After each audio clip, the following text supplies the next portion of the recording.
punya tetangga begitu banget, alhamdulillah mati. Jangan sampai kita disyukurin. Tapi kalau bisa kita ketika meninggal disayangi sama orang. Ya Allah sayang banget, masih muda, orangnya ahli ibadah, orangnya baik, sama tetangga baik, keluarga baik, teman baik. Itu. Fakun haditsan hasanan dengan wah. Jadilah cerita-cerita yang baik di bibir orang ketika kita meninggal. Hadirin sekalian dirahmati Allah. Hidup kita tidak lama. Di dunia ini kita tidak lama, paling lama umur berapa? Ya, rata-rata kita 60-an. Kalau orang dulu masih ada yang 100 tahun. Kenapa? Karena memang makanannya terjaga. Orang sekarang baru umur 40 tahun udah sakit-sakitan. Betul? Saya kebetulan tinggal di daerah Bogor, daerah Pacar, daerah Cinangneng. Itu kalau di sawah saya perhatikan orang umur 70 tahun masih macul. Ini saya ingat dulu orang Cilangkap begini. Orang Cilangkap dulu iya, masih banyak punya sawah. Karena saya ngalamin dulu. Nggak tahu kalau anak-anak sekarang ya. Jadi kita nyari lindung di tengah sawah itu kalau nggak masuk. Jadi seru gitu. Umur anak-anak sekarang itu baru umur 30 udah pada sakit. Sakitnya sendiri. Orang dulu padahal sederhana hidupnya. Pagi-pagi kadang-kadang makannya juga ya cuma apa? Singkong. Cuma ubi, singkong. Tapi sehat sampai tua. Karena kan gak macam-macam, pikirannya gak banyak. Yang penting banyak anak, banyak rezeki. Orang dulu gitu. Orang sekarang banyak anak jadi susah. Padahal kerjanya matahari belum kelihatan, pulang matahari udah gak kelihatan. Gak yakin sama rezeki. Orang dulu kerjanya cuma di sawah. Dia keluar dari rumah setelah duha, pulang sebelum asar. Kira-kira kalau menurut logika kita, bagaimana dia bisa hidupin anaknya itu? Anaknya banyak. Coba Muhammad berapa keluarga ya? Semua keluarga saya 7. Banyak. Saya keluarga 16 orang.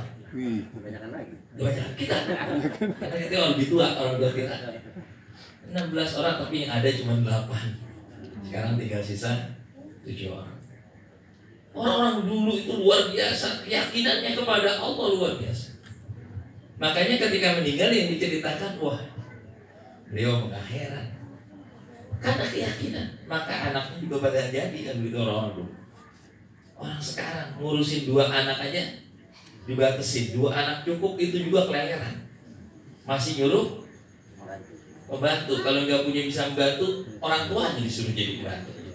Ini yang kata Rasulullah SAW, nanti di akhir zaman akan terjadi tanda-tanda kiamat sudah dekat.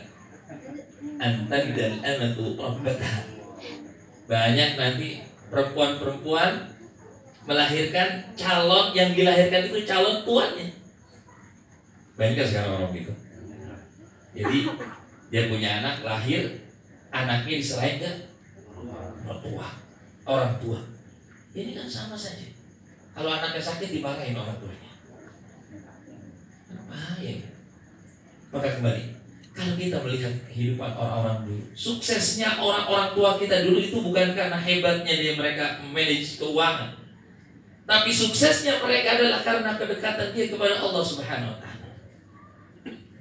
Suksesnya mereka mendidik anak-anak mereka bukan karena sistem pendidikan yang canggih. Sekarang sekolah kan canggih-canggih, ada sistem pendidikan kuantum dan lain sebagainya. Tapi begitu keluar, yakin gak tuh anak begitu keluar punya akhlak? Orang dulu sekolahnya cuma di mana? Cuma jiping, Haji Muping. Kata guru saya, nggak tahu dari mana itu kitabnya apa. Yang jelas tapi dia betul-betul dia pakai. Subhanallah, nggak bisa baca, nggak bisa nulis, tapi dipakai di tengah masyarakat. Bisa ngurusin mayit, ya kalau ada yang meninggal. Ya. Orang tua saya sendiri itu nggak pernah sekolah, tapi di tengah masyarakat dia yang ngurusin orang mati, dia yang ngurusin orang sakit, dia yang ngurusin apa mati lagi begitu meninggal nggak diurusin. Artinya, karena anak-anaknya juga nggak seperti itu ya. Jadi ada istilah begitu, makanya orang dulu ya, satu orang ibu bisa ngurus 10 anak. Sekarang 10 anak Tidak bisa ngurus anak satu. belum bisa.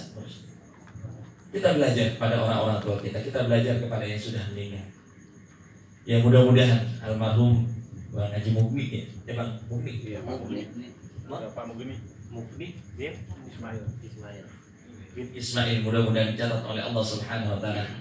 Jadi hamba yang diridhai oleh Allah Subhanahu wa taala. Anak keturunannya dijaga, dijadikan keturunan soleh solehah yang kelak akan menjadi kebanggaan bagi beliau ketika Allah Subhanahu wa taala. Begitu juga kita yang hadir semua, mudah-mudahan kita bisa berkaca kepada orang-orang yang telah wafat. Makanya Rasulullah SAW memerintahkan kita sering-sering untuk ziarah. Ala inni nahaitukum ziyaratul kubur ala fazuruha. Inni nahaitukum ziyaratul kubur ala fazuruha. Dulu memang Rasulullah pernah melarang para sahabatnya untuk berziarah lantaran karena khawatir akan kesyirikan. Tapi sekarang kalau bisa mah sering-sering ziarah. Sering ziarah ke orang tua, sering ziarah kepada aulia, sering ziarah kepada orang-orang soleh. Kenapa? Karena itu mengingatkan kita bagaimana mereka ketika meninggal masih banyak yang mendoakan. Coba, apa bedanya orang yang soleh dengan orang biasa? Di mana kelihatannya? Kelihatan ketika dia sudah meninggal. Kalau orang ketika meninggal masih banyak yang mendoakan temannya, keluarganya, berarti dia orang soleh. Tapi ketika dia meninggal seakan-akan dilupakan, berarti dia orang biasa-biasa saja. Apalagi kalau sampai kuburannya disumpahin, disambar geledek. Ada orang sini, ada orang Cilacap, kuburan disambar geledek. Jadi cerita itu ya, kuburannya bolong. 3 kali. Mari kita belajar dari diri kita. Sekarang kita umur kita sudah rata-rata 50-an ini. Belum. Kalau saya kira-kira umur saya berapa ini? Umur saya kira-kira berapa? Tahun depan saya 50 tahun. Gak percaya ya? Saya lahir 73. Kalau santri Pai mungkin jauh saya. Dia jauh di bawah saya. Tapi kelihatannya sama ya. Ya baik. Intinya adalah bagaimana ketika dalam hidup kita ini kita jadikan setiap waktu kita menjadi manfaat. Makanya kehidupan yang paling enak itu di pesantren, Bapak Ibu sekalian. Kehidupan yang paling enak itu di mana? Di pesantren. Kenapa? 24 jam ibadah. Dari tidur sampai ketemu tidur. Paling enak. Makanya saya dari dulu punya cita-cita punya pesantren. Alhamdulillah sampean walaupun baru 3 tahun. Saya cerita begini. Nanti kalaupun seandainya dekat udah hari kiamat, yang penting kita udah punya pesantren. Kenapa para jemaah sekalian? Kehidupan yang paling nikmat saya katakan. Jadi kenapa? Kalau kita sudah meninggal, belum tentu anak kita mendoain kita, betul? Tapi kalau yang namanya murid pasti akan selamanya doain kita. Akan mereka selalu ingat. Saya tanya bapak-bapak sekalian, kira-kira ada nggak di antara bapak-bapak nih yang tiap hari doain orang tuanya datang ke kuburan? Ada nggak? Ada nggak? Belum sekali. Atau seminggu sekali dah datang? Tiap hari Jumat ada di? Jangan-jangan cuma hari Idul Fitri doang. Kata orang tuanya yang tega banget tuh, tong. Tega banget. Padahal orang tua itu inginnya setiap saat dia didoakan.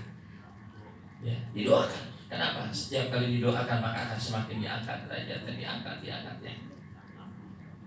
Maka suatu saat nanti di hari kiamat ada orang-orang tua yang bingung ketika dia dihadapkan menghadap Allah Subhanahu wa taala, dia dipakaikan mahkota dari cahaya di tempat yang tinggi. Dia bertanya-tanya, "Ya Allah, ini apa ini? Perasaan saya dulu waktu di dunia biasa-biasa aja, tapi kenapa saya dimuliakan dibandingkan mereka-mereka?" Karena istighfar auladika. Kenapa? Karena anak-anakmu selalu minta istighfar ampun buat kamu. Makanya paling tidak setiap habis sholat jangan pernah dilupakan tuh satu doa yang sering kita baca. Rabbil firli wali walidayya warhamhuma kama rabbayani shaghira. Itu minimal dalam setiap habis sholat. Syukur-syukur setiap saat kita ingat. Karena itulah bentuk rasa cinta kita kepada orang tua. Kita nggak mungkin bisa yang namanya membalas kasih sayang, membalas jasa orang tua, yang cuma bisa kita lakukan adalah banyak berdoa untuk mereka. Karena ketika kita berdoa kepada mereka, mereka bahagia. Ibaratnya kalau orang tua, walaupun orang tua kaya, ya, walaupun orang tua kita kaya, kalau seandainya anak datang ada begawannya, senang nggak orang tua? Walaupun barangkali kayaan orang tua. Maka begitu juga para orang tua yang sudah meninggal, walaupun dia lebih soleh dari kita, kalau kita sering mendoakan mereka, insya Allah mereka pun akan mendoakan kita. Maka orang yang sudah meninggal itu melihat orang yang masih hidup ibarat kita nonton TV.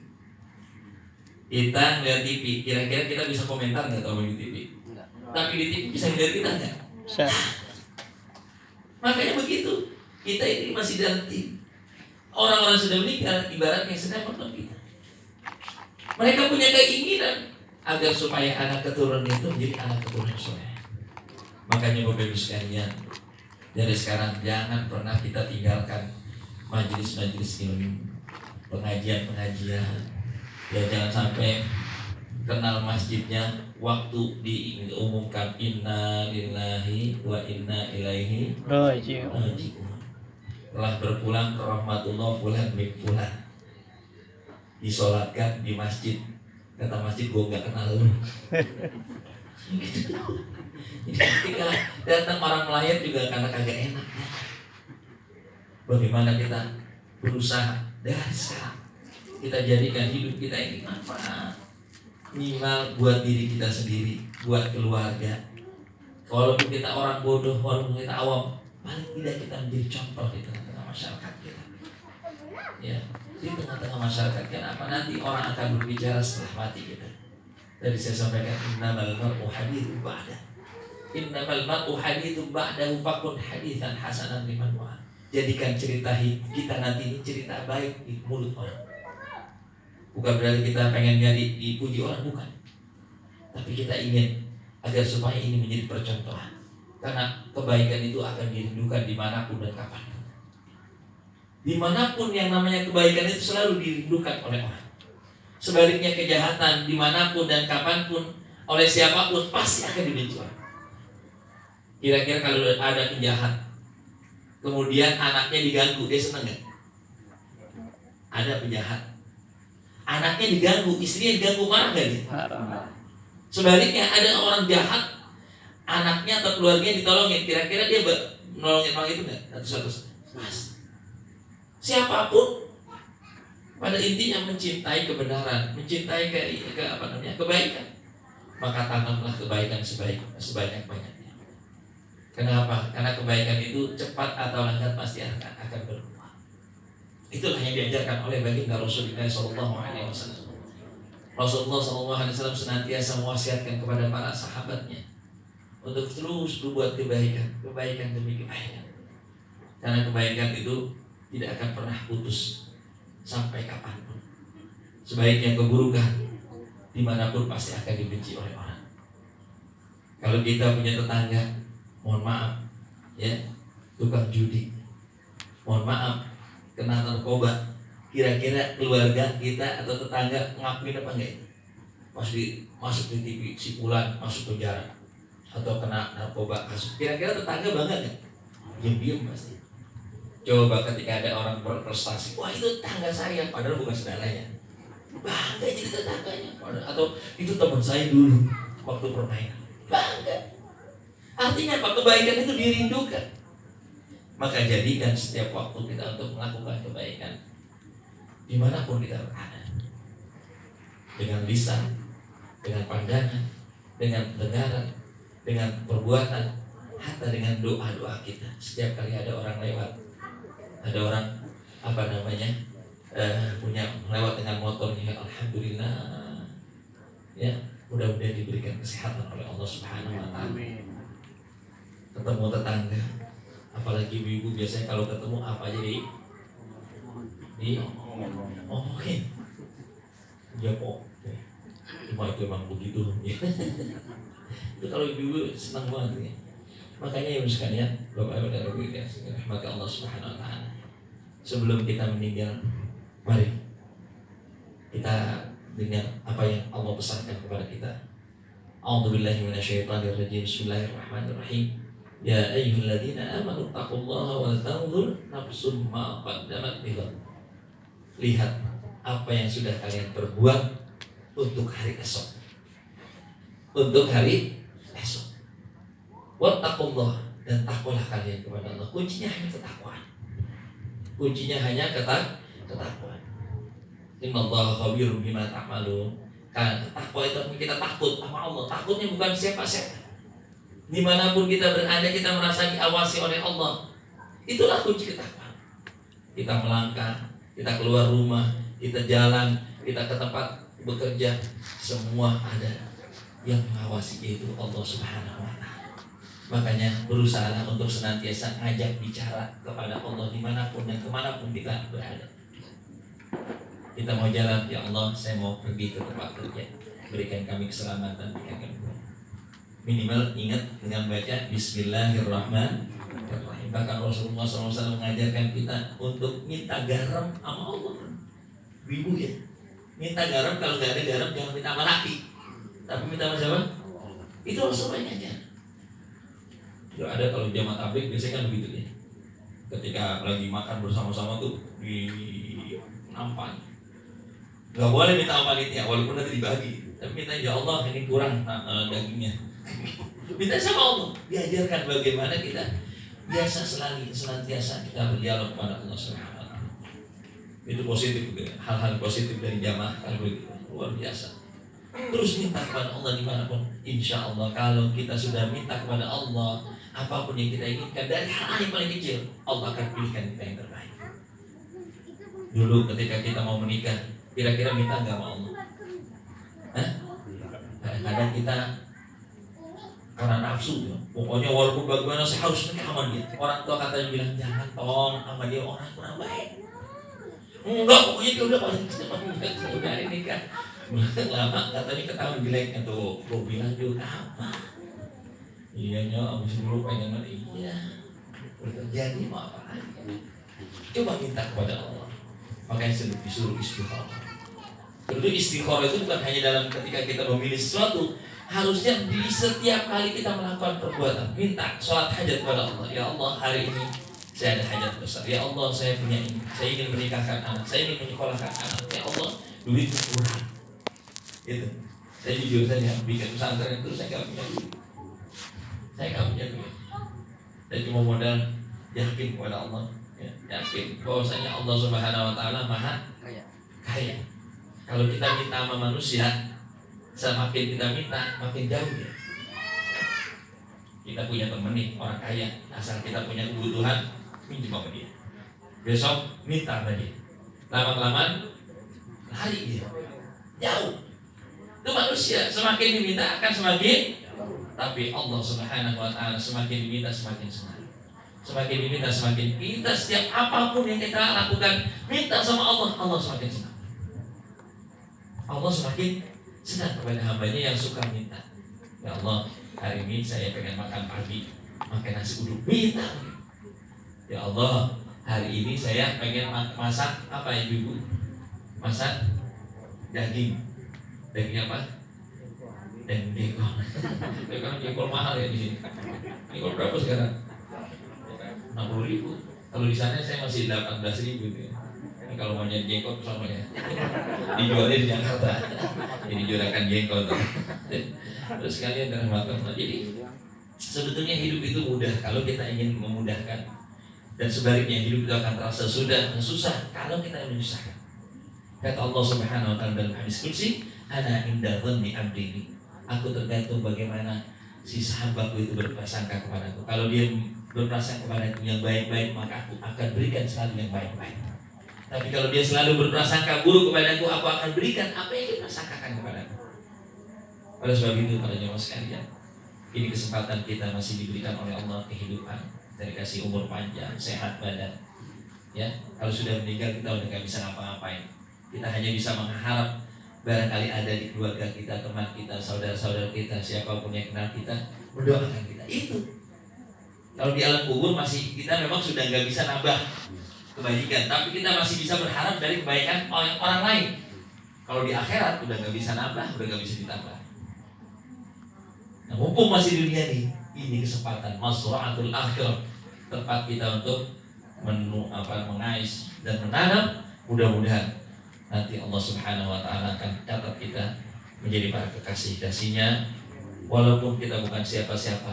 Karena kita mencintai orang yang dicintai oleh Allah, maka kita pun akan dikumpulkan mereka.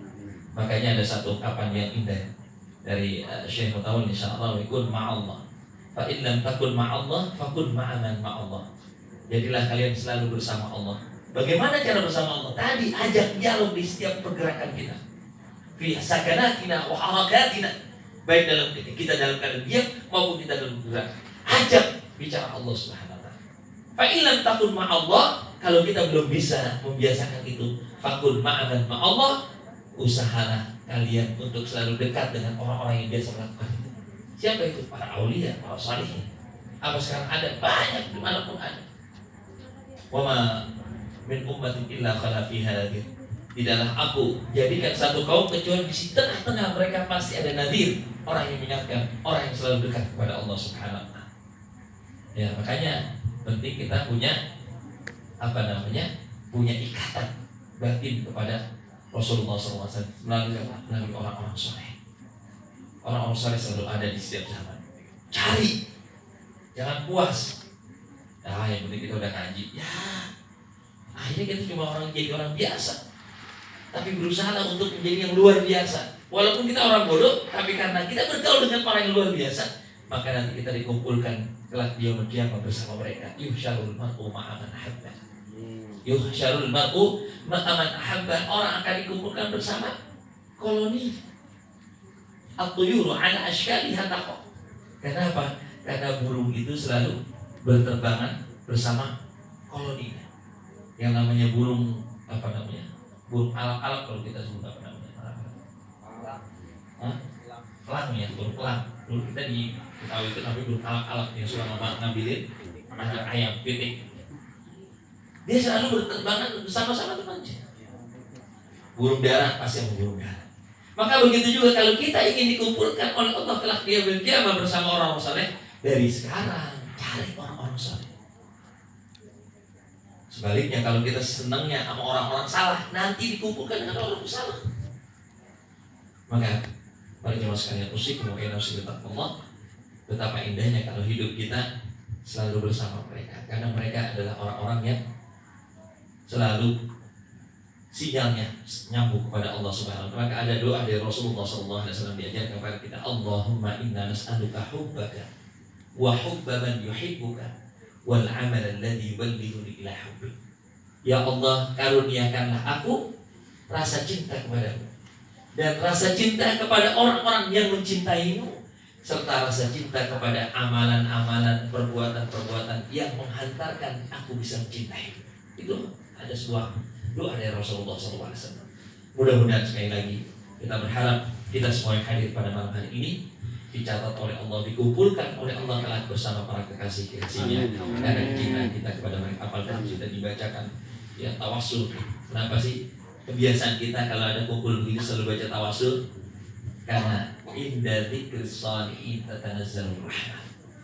Inda dzikris shalihin tatanazzalur rahmah. Ketika disebut nama orang soleh, maka saat itulah turun rahmat Allah. Makanya kita tawassul al-Fatihah la hadratin Nabi sallallahu alaihi wasallam bi azwajihi wa dzurriyyatihi wa ali baitihi subhanahu wa ta'ala. Syekh Abdul Qadir Jilani, Syekh Muhammad Salman Al-Bani, Al-Imam Abu Ghazali. Sebut nama mereka. Untuk apa? Untuk menurunkan keberkahan. Mudah-mudahan kita semua diberkahi, anak kita dijadikan anak bersama soleh dan soleh. Wabil khusus kepada para mukmin, mudah-mudahan Allah Subhanahu wa taala ampuni segala kesalahannya, Allah luaskan kuburnya dan jadikan kuburnya Allah min riyadil jannah, dan keluarga yang ditinggalkan diberikan kesabaran, anak-anak yang dijadikan anak-anak yang soleh dan soleh. Demikian yang dapat kami sampaikan, mudah-mudahan ada manfaatnya. Usikum wa nafsi bittaqwallah faqad fazal muttaqun. Assalamualaikum warahmatullahi wabarakatuh.